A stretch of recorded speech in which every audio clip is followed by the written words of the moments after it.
Hiya! It's that time again when I go through all the books that I've read in a month. So I actually managed to read quite a few books in March. I have no idea how, because the month seems to have gone both super fast and been super busy, but I did get quite a few books read, and I've read some amazing books this month. So I'm gonna just jump straight into talking about those, and yeah, let's get on with it. First up, we have a book that is hands down one of the best YA fantasy books I've read in quite a long time. And I know I feel like I say that all the time, but I think fantasy, especially in YA, is just getting so good. It's getting better and better with every book I pick up. And this is one of those books that is beautifully written and totally engrossing, but at the same time really important and kind of touches upon topics that are relevant to our world so well. So the book in question, I only have my proof copy here with me at the moment, is The Balloon Feast. Now, this book is so good. It reminds me why I kind of love fantasy so much, and that is that fantasy is often such an amazing way, especially obviously with the written word, for us to kind of look at what's happening in our own world through that fantastical lens. Yes, there might be magic and dragons and all kinds of other impossible things, but it can totally give that kind of fantastical lens for you to look at what's happening in day-to-day life in the real world.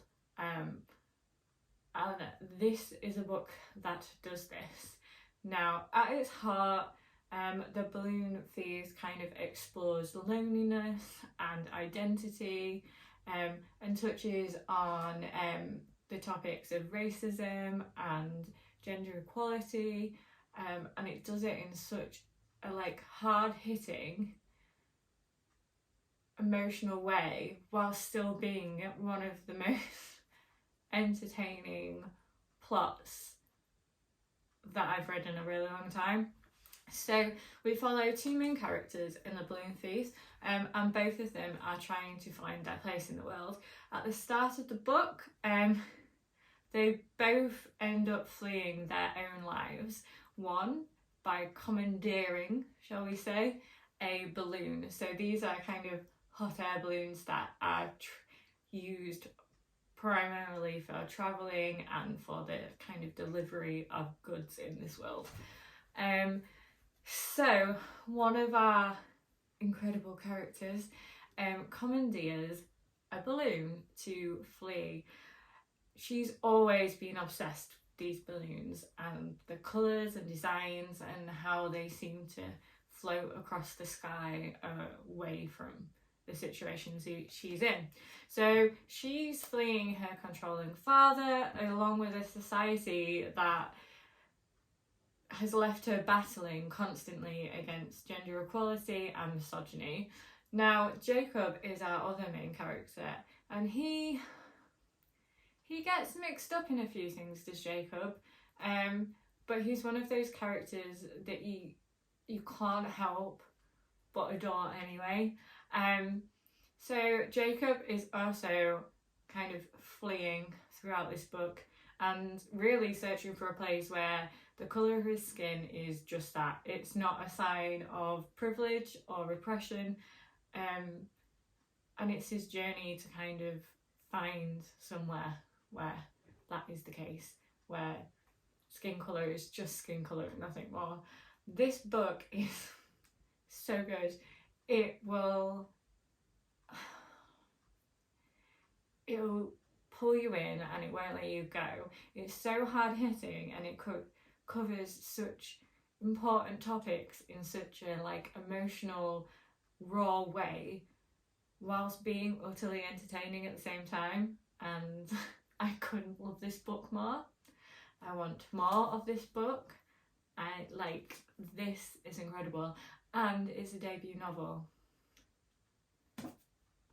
And I was very lucky because Chicken House actually reached out to me and they sent me a print which I immediately got a matching frame for. I'm hoping that you can see this in frame, and it's just gorgeous, and it gives you a bit of a hint of how beautiful the actual finished copy's cover is, because this is the kind of background that's going on that. So if you haven't checked this out and you like a bit of YA fantasy, please check it out. It's one, it's an incredible book, and two, it's so important. It's one of those books that, you know, I will never stop going on about because it's beautiful. Like, I could barely put it down. It started my new obsession with tabbing books, which has never been a thing before.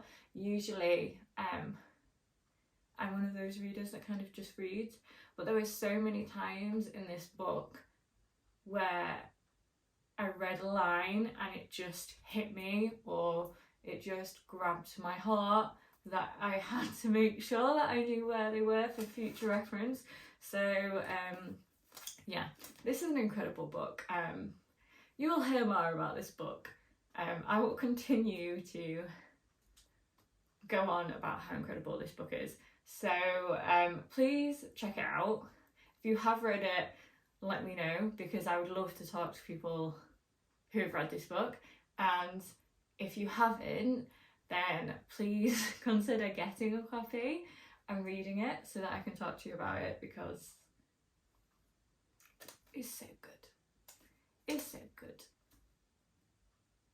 This is gonna forever have pride of place in like my favourite books of all time. So, you know, which is a hefty statement, but let's move on to the next up. We have 3 books. In that, I want to briefly talk about how incredible it is that I have these 3 books in my hands, before I kind of go on to the books themselves, and they are these beauties. So we've got 2 YA and a middle grade, and I honestly, so for me, I'm really passionate about how there should be a book. There's a book for everyone, and there is a story that everybody needs to hear, and everybody needs to be able, whether it's books or TV or film, to be able to see themselves in the world. Now, up until this month, I've read maybe 2 or 3 books that had disabled or chronically ill characters, and then this month these beauties came into the world, and it's been an emotional ride. All 3 of these books are incredible in different ways, but they all have a common thread, and that is they have disabled or chronically ill characters in them. And I must say, I've never felt more seen in my entire life. And the fact that at 27, I've teared up at the fact that these books are in existence right now, shows how important it is for them to exist, not just for me and for other people in their 20s, 30s, 40s, 50s and so on, but for teens and kids.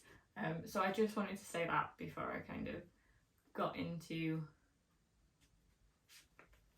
talking about each book.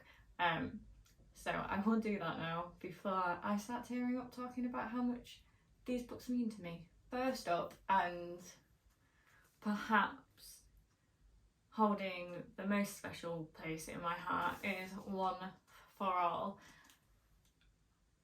I adore this book.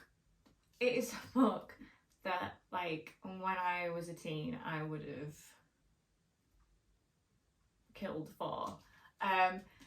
Meet One for All, the incredible fantasy tale slash retelling of the Three Musketeers, where all the musketeers are women, and the main character, Tanya, has pots. So I've always said, as you may know, for those of you who have kind of watched my videos before or follow me on Instagram, fantasy books have been a passion of mine since I was a kid. I first started reading them when my own health deteriorated and my chronic illnesses came into my life, and they were an escapism, and I have always joked that I wanted to be some kind of badass assassin or bow and arrow hunter or sorceress person, and now I have a book in my hands that has a badass, incredible, fierce main character with a sword who just so happens to have a disability. Now, I could go on for hours on how incredible that is. I mean, I could literally go on for hours. I've talked about this book to a few people, and they're probably sick of hearing my voice at this point. But this book is absolutely incredible. The main character she's amazing, and whilst at its heart, obviously, it has a lot to do with disability, it is an incredible story of her journey to carve her own path in life, and how disability can affect that, but there's ways around that, and how it is a coming to terms with a kind of new normal. This book is beautiful. It's beautifully written. It's incredible. The characters are awesome. The second I even heard that this was a thing, I had it pre-ordered. Now, I do have a little bit of bad news. So this is currently only published in the US, I believe. It might be in some other countries, but it's not currently published in the UK. However, it is coming to the UK, which fills me with such joy, in February of next year, which I know is a really long time to wait, but I will also be pre-ordering that copy because I think it's super important for the kind of publishing world to know that there is a demand for this kind of book. Now, this book is incredible to read if you are someone who is disabled or suffers with chronic illnesses, but it would be an enjoy to read anyway. So if this sounds like it's your cup of tea, please keep it in mind when it comes out in the UK next year, because it's beautiful. And as you can see, my obsessions with tabs continued in this book, because there were so many moments in there that were so relatable. It's just incredible.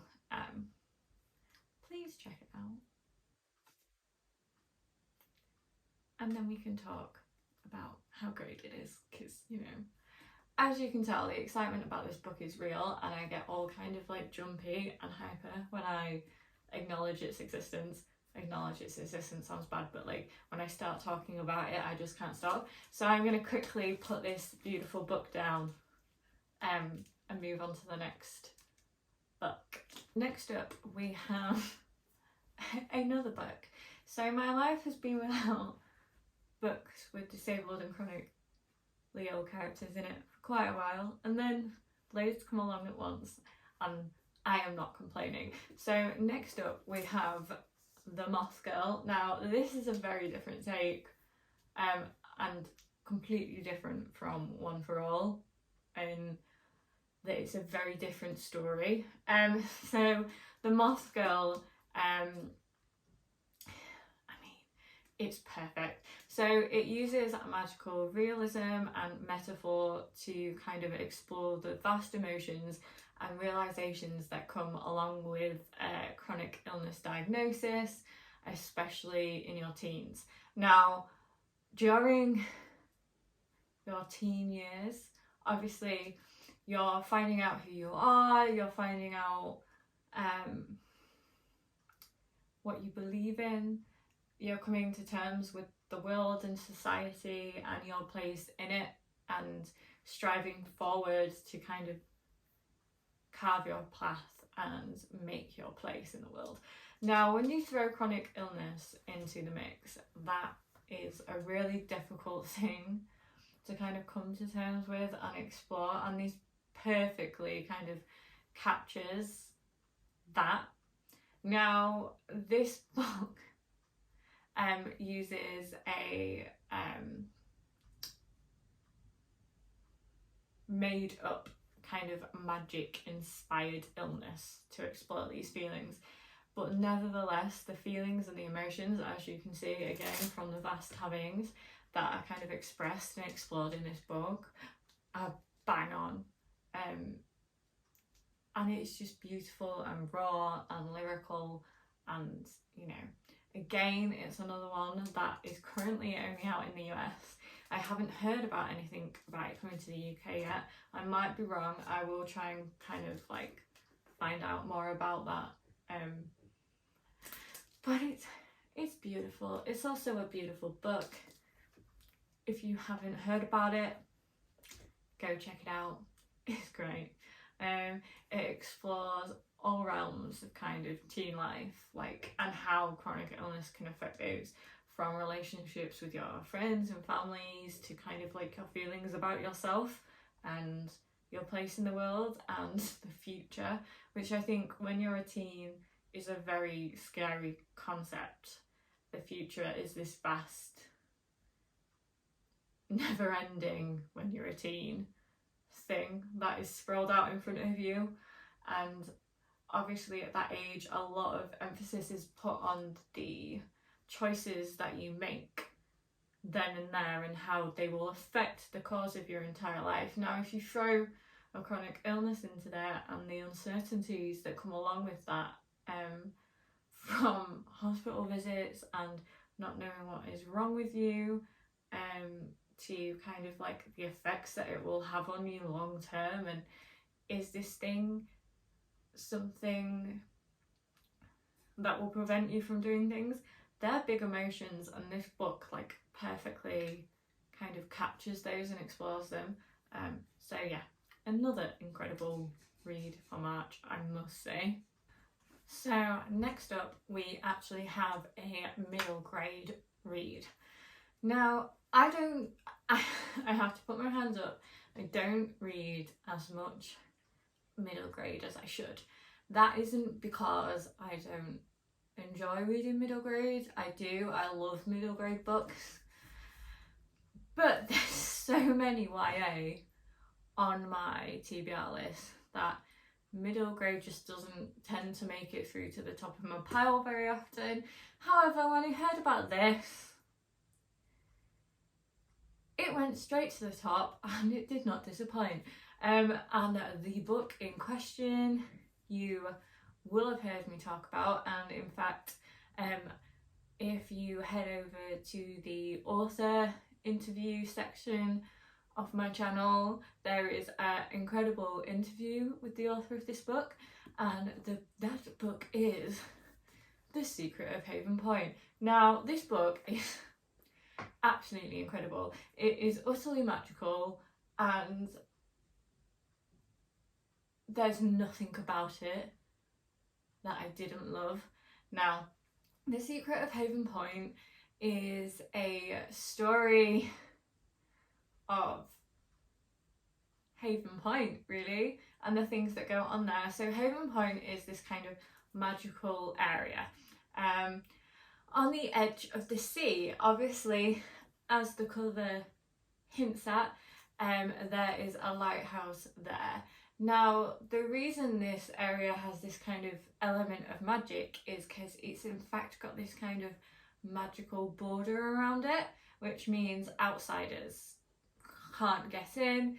They don't even really remember that this place ever used to exist. It's kind of gone from their memories. And inside Haven Point is a band of incredible characters.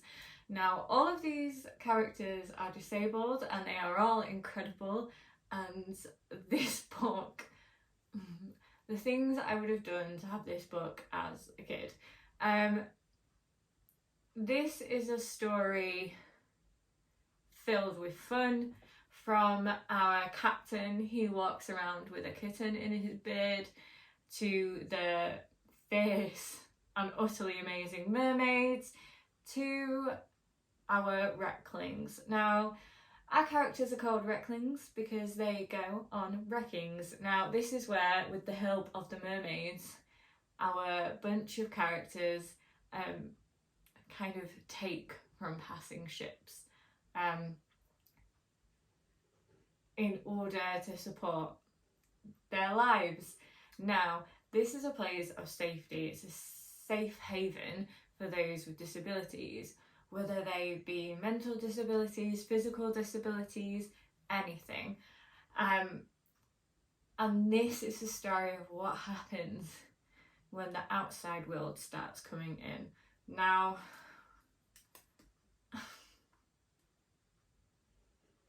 there's so much I could say about this book, but I think the two most important things are, I don't think I ever thought I'd see a book where all the characters have disabilities.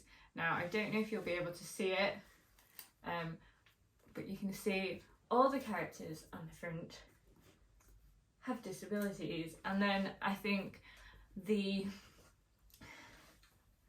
story itself is incredible, and then you kind of, it stands out how incredible this story is and how rare it is for kind of any media, not just a book, to have a full ensemble of disabled characters. But so I don't want to spoil the book, but this is when they're getting ready for an event. And the fact that every single character in here has some kind of disability, but they're all helping and having adventures, and this book is incredible. If you haven't seen the interview with the author, then please go check it out. And if you haven't heard of this book, again, go check it out. I adore it, and I think it's always going to hold a special place in my heart, and it really has the power to become like a true children's classic. I thoroughly believe that. It's gorgeous, magical, it's so well written. There are points in this book where I forgot that mermaids weren't real things, and I truly believed that these characters were kind of out there in the world in this place, and I wanted to join them. So yeah, please check this out. Next up, we have a book where I only have one issue with, and that issue is that when I got to the end of this book and I turned over the page, there was another page, and that page says that book 2 is not out until 2023, and I honestly don't know how I'm going to deal with that wait. This is a kind of book that is so immersive, and whose world and characters you don't want to leave, that you wish 24-hour bookstores were a thing. So when you finish it at 3 o'clock in the morning, you can immediately go out and buy book 2. So upon realising that I'd have to wait a year for book 2, my brain and heart simultaneously did different things. My brain got excited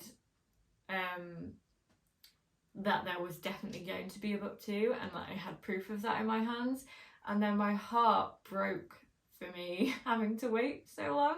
So at this point, my only hope is to invent time travel or discover that I have time traveling magical abilities that I didn't know about, so that I can go to the future and bring this book 2 back.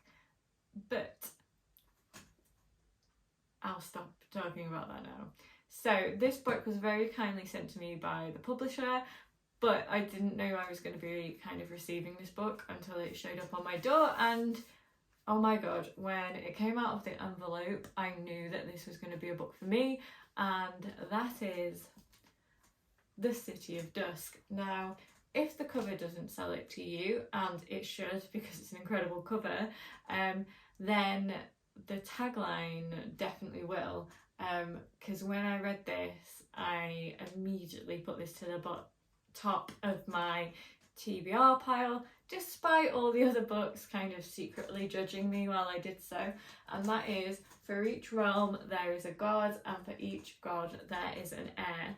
Now, this book, oh my god, the world building in this, the political intrigue, the revenge elements, and oh my god, the characters. There is nothing about this book that I do not like. It is absolutely incredible. So, as kind of the tagline suggests, there are 4 gods and 4 realms. Now, in this book, we focus on one of these realms. Now, this realm has long since been cut off from the others by the gods themselves. We follow kind of and explore the lives of our 4 houses. So these 4 houses are made up of families which are kind of descended from the gods themselves, which has meant that each of these families possess kind of magical godlike gifts. And my god, it is so good. Now, this realm in particular is kind of led by a king. This king doesn't really have any ties to any of the houses, and he also doesn't have an heir. Now, this leads to each of the houses kind of vying for control and vying for the king's favour in the hopes that their heir will become the king's heir and therefore elevate them in the kind of power dynamics of this society. This leads to kind of sticky situations, really, and a lot of political intrigue. Obviously, the court dynamics of a kingdom and a realm have meant that these heirs have grown up alongside each other and have strange, if loose, friendships with each other. And these are then pulled at throughout the book because of this and because of what else that's happening in the realm. Now, in this realm, obviously, it's been cut off by the gods, and the realization is starting to hit that the slow kind of turmoil and death of the realm is coming to a heat. It's getting bad. Adding to this some demonic conjurers, and the realm is about to hit its disaster point. This means that each heir is kind of thrown into and starts looking for a way to save the realm, but they all start to realise that not everything is quite as it seems. This book, I can't praise it high enough. It's incredible, it's chunky, and I love it. So if you haven't checked this out, do.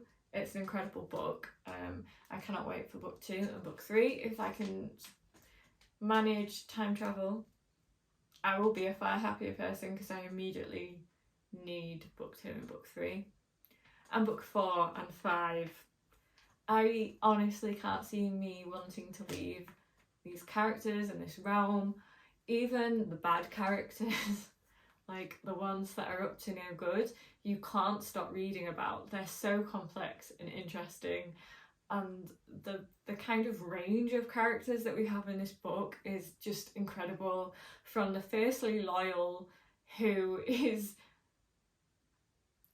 can be unpredictable and fierce and fun, but also maybe doesn't always do the best thing, to those who are kind of concerned with societies and their families' view of them.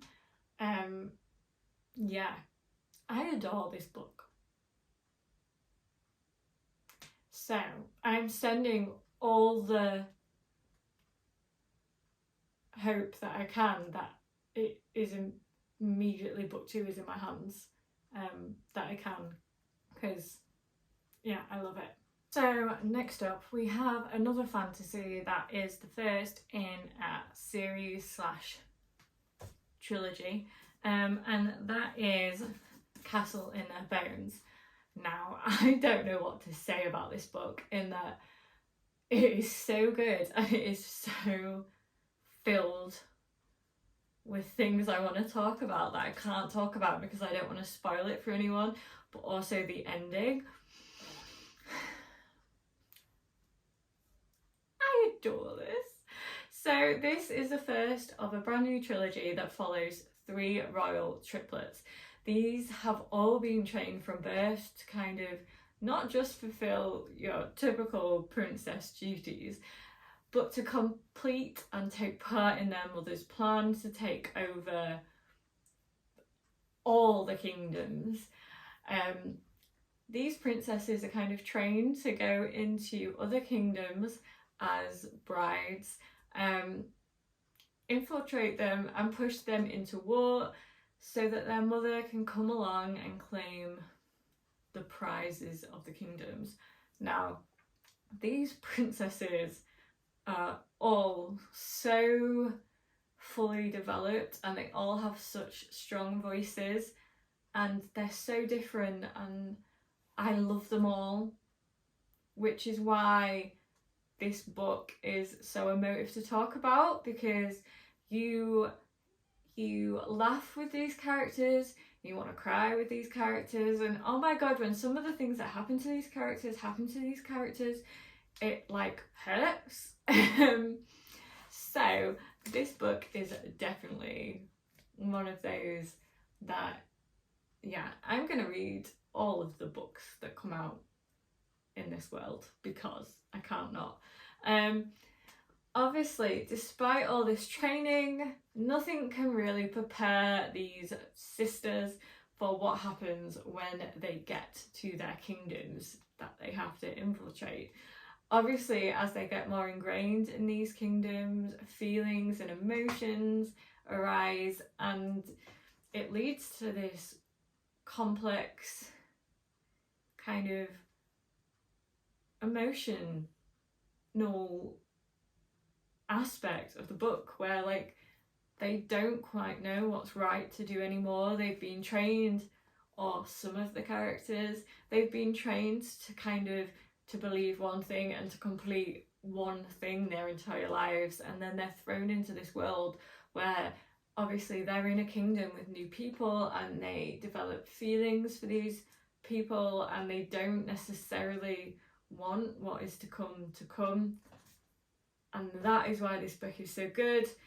Also, I'm really happy to report that this book has an orange cover, which, if you've been following me for any amount of time, you'll have realised that I obviously have an obsession with orange, but that I've detected a theme with these books, with orange books in general, that if they have orange covers, or the hardcover underneath the kind of paper cover is orange, they tend to be some of my favourite books. And I haven't met a book yet that has kind of changed that notion. So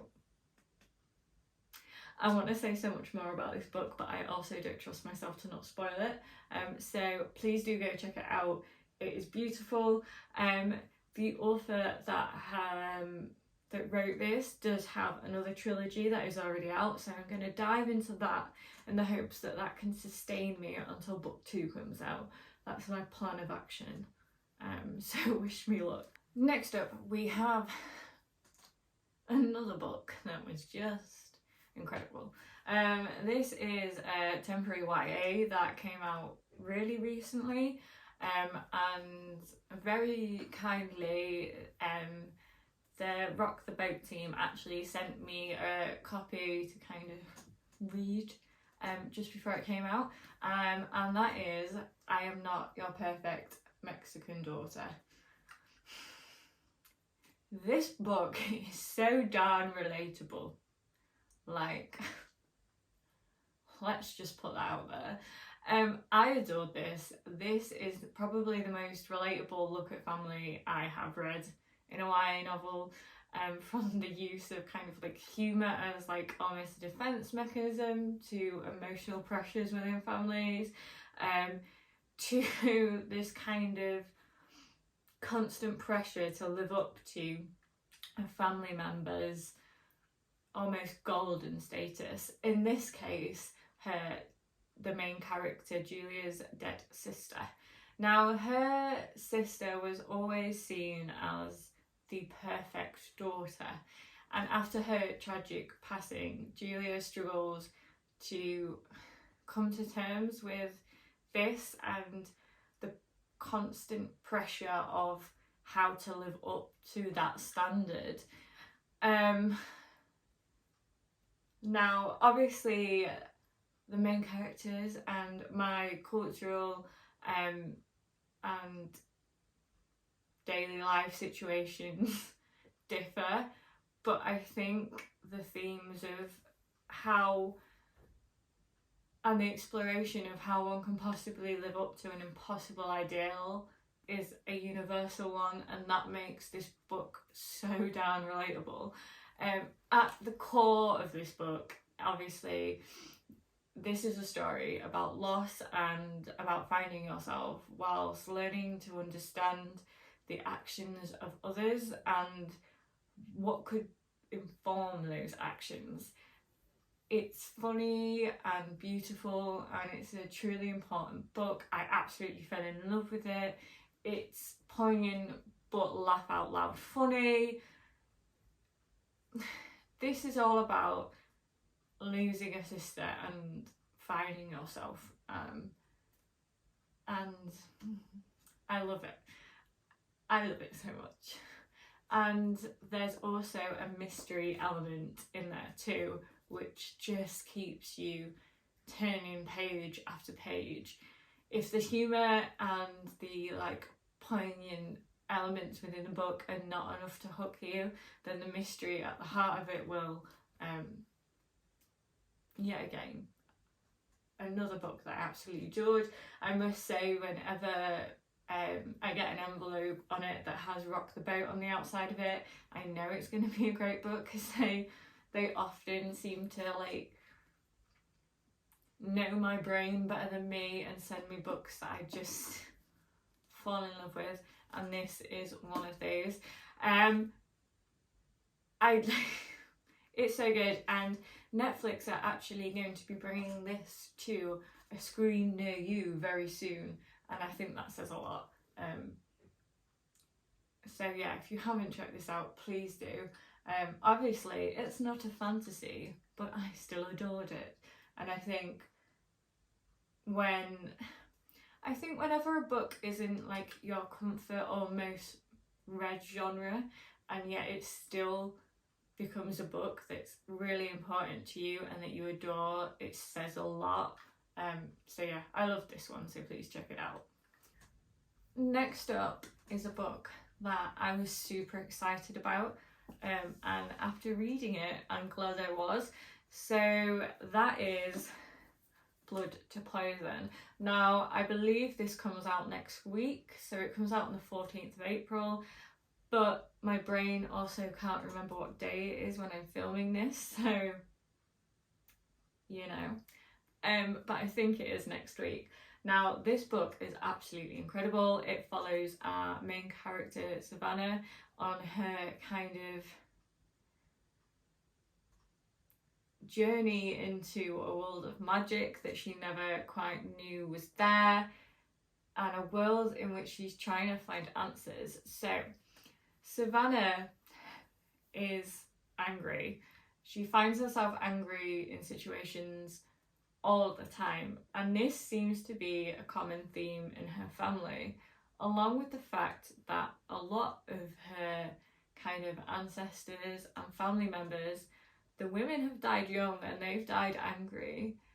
So some of the family seem to think that this is coincidence, and there's nothing more to it than that.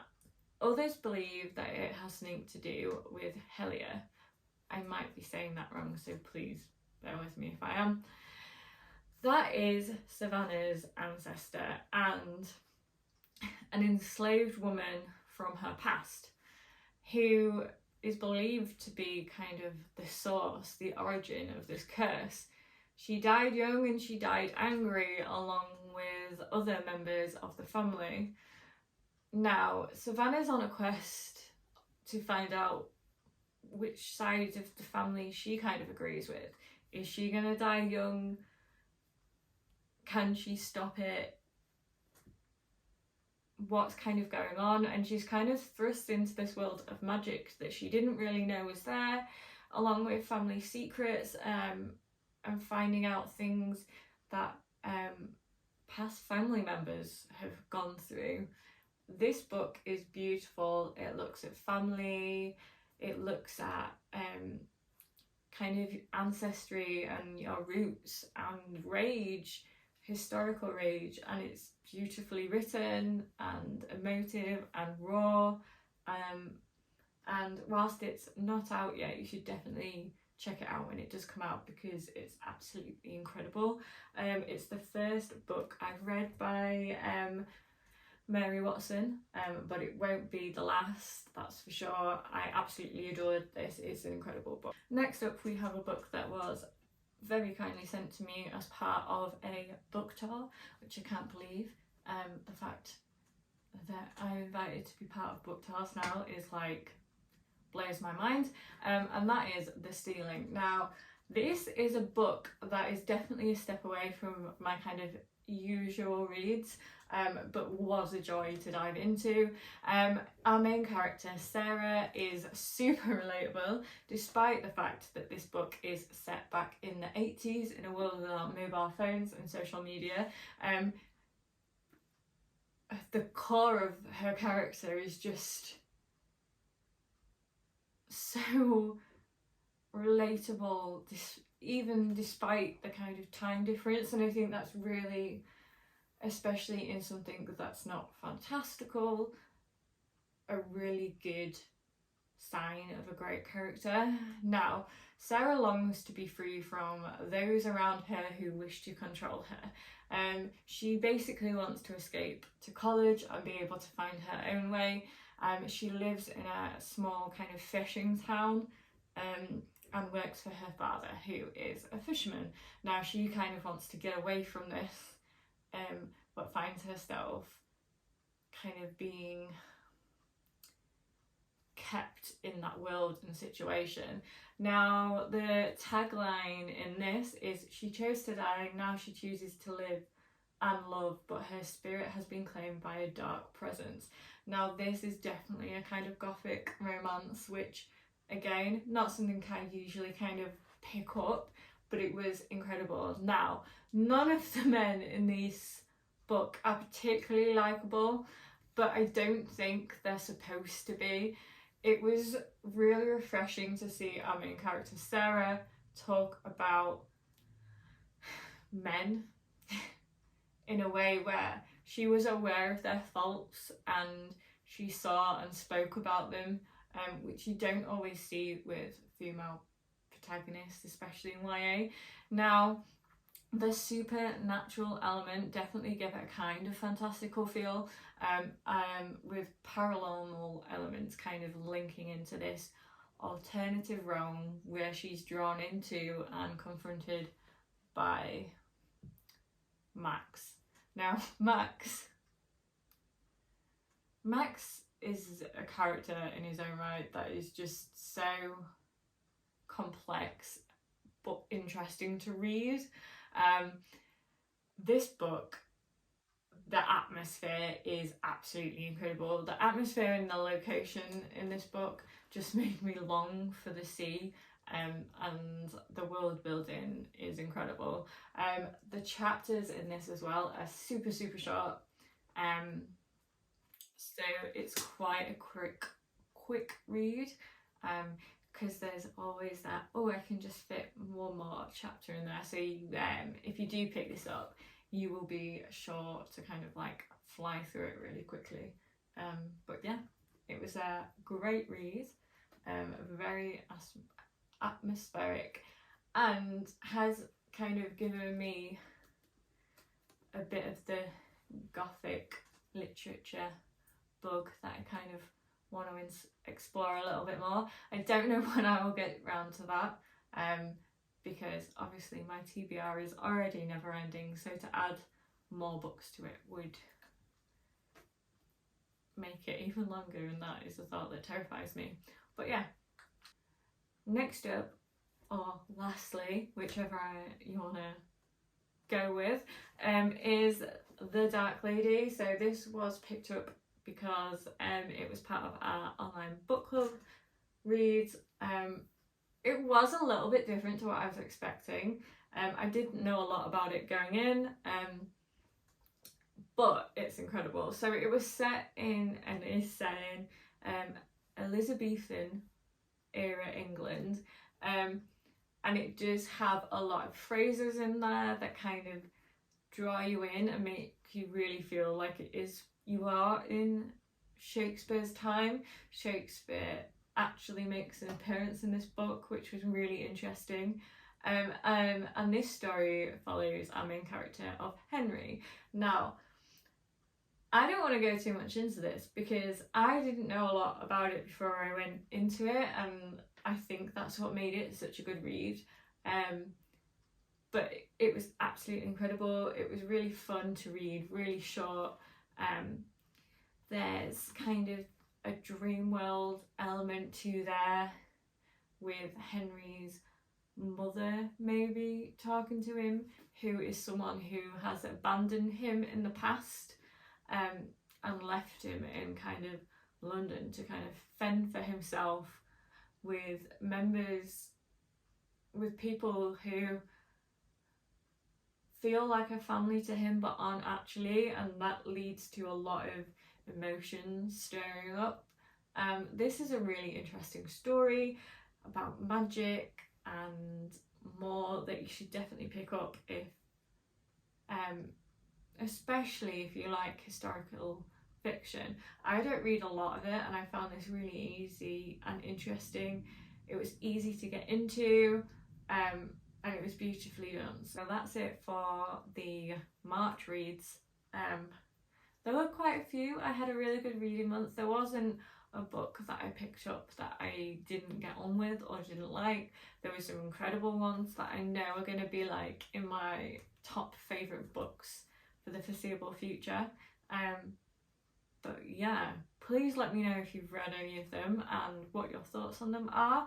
And I will be back next month with April's reads. I'm currently like 2 books in to April, but they've both been really good books.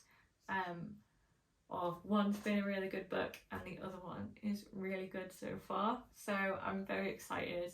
There's a lot of books coming out in April that I can't wait to physically get in my hands. But I'm sure I will be able to talk about those with you next month. Until then, I'll see you soon. Bye.